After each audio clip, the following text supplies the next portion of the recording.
Meus amores, como calcular a constante de equilíbrio químico para uma reação química? Imagine o seguinte, que eu tenha a seguinte reação química. Monóxido de carbono, CO, reagiu com oxigênio, também gasoso, estabelecendo uma situação de equilíbrio químico com CO2 gasoso. Eu vou colocar aqui um 2 e aqui também um 2 para que a equação fique equilibrada, balanceada. Vamos lembrar, essa dupla seta indica que a reação está acontecendo tanto num sentido quanto no outro com a mesma velocidade de reação. Esta é a situação de equilíbrio químico que a gente já viu. Resta agora eu lhes mostrar como é que se calcula a constante de equilíbrio químico. Vamos a ela. Vamos lembrar? Constante de equilíbrio é concentração dos produtos da reação dividido pela concentração dos reagentes da reação química em questão. Então vamos supor o seguinte. No início da reação química, eu coloquei em um frasco, em um recipiente, cujo volume é de, pode ser 2 litros, uma certa quantidade do CO, monóxido de carbono gasoso, e uma certa quantidade de oxigênio para interagir. Esse é o início da reação química. Vamos supor que no início da reação eu coloquei para interagir as seguintes quantidades em mols. 2 mols do CO, monóxido de carbono, e 1 mol de oxigênio. Amores, força aí, para entender a bagaça. Como se trata do início da reação química, eu não tenho produto formado. Vamos supor que ocorreu uma reação química até a seguinte extensão. Vamos supor que dos 2 mols de monóxido de carbono que eu possuía no início da reação, só reagiu apenas 1 mol. Bom, se reagiu 1 mol de CO, com certeza reagiu meio mol de oxigênio, porque os dois se combinam na proporção de 2 para 1. Gasta 2, gasta 1. Gasta 1, gasta meio. Proporção. Não tem produto ainda. Quando o sistema atingiu o estado de equilíbrio químico, observa, eu tinha 2 mols de monóxido de carbono, gastei 1, sobrou 1. Eu tinha 1 mol de oxigênio, gastei meio, sobrou meio.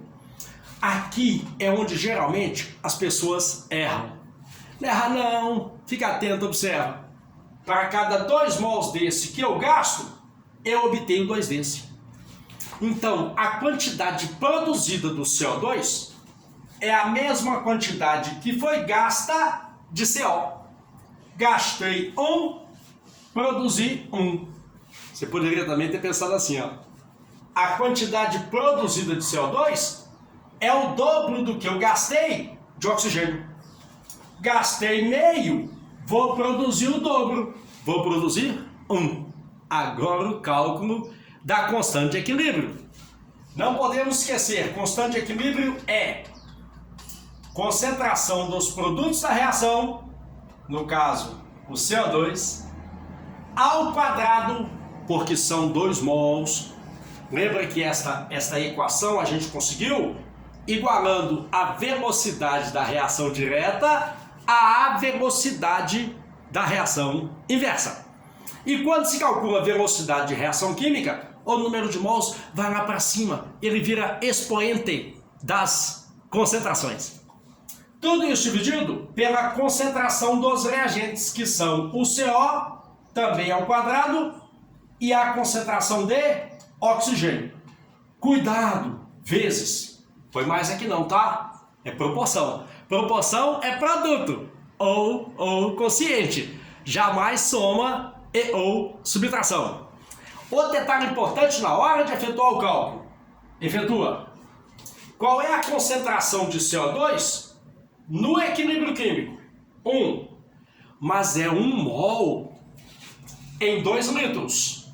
Lembra? Concentração, mol por litro. Você terá que pegar o número de mols e dividir pelo volume do frasco em que a reação química ocorreu. 1 em 2 litros é o mesmo que meio mol por litro. Tudo isso ao quadrado. Sempre lembrando que a constante é calculada no estado de equilíbrio químico. No equilíbrio químico, quanto é que tem de CO? 1 mol. 1 mol em 2 litros. Também meio mol por litro. Tudo isso vezes, agora, oxigênio. Meio mol em 2 litros. Meio por 2, 0,25. 0,25 mol por litro. Simplifica, resultado 4. A constante de equilíbrio para esta reação é igual a 4. Agora, quando você encontrar o valor da constante de equilíbrio, você terá que pensar na unidade de medida. A unidade de medida é função da expressão da constante de equilíbrio. Observa. Mol por litro ao quadrado. Mol por litro ao quadrado. Corta. Sobrou mol por litro no denominador. Que se eu passar para o numerador, troca. Mol por litro. Inverteu. Vira litro por mol. Odil, então sempre que eu fizer o cálculo da constante de equilíbrio, no final você vai ter que pensar na unidade de medida que sobrou. Geralmente vai sobrar mol por litro. Ao quadrado, ao cubo, elevado a menos 2, elevado a menos 1. Compreende? Então procure descobrir qual é a unidade de medida. E o significado, que é o mais importante. A constante de equilíbrio é uma fração. Quando é que uma fração é maior que 1? É quando o numerador da fração é maior que o denominador. Ou seja, no equilíbrio, se eu pegar a concentração de CO2 e elevar ao quadrado, produto da reação, e comparar com esse produto que está aqui embaixo, esse produto é maior que esse. Por isso que a constante de equilíbrio deu o número maior que 1. Na próxima videoaula, vamos começar a ver o seguinte: as aplicações, que não são poucas, são inúmeras, para essa história de constante de equilíbrio para uma dada reação química.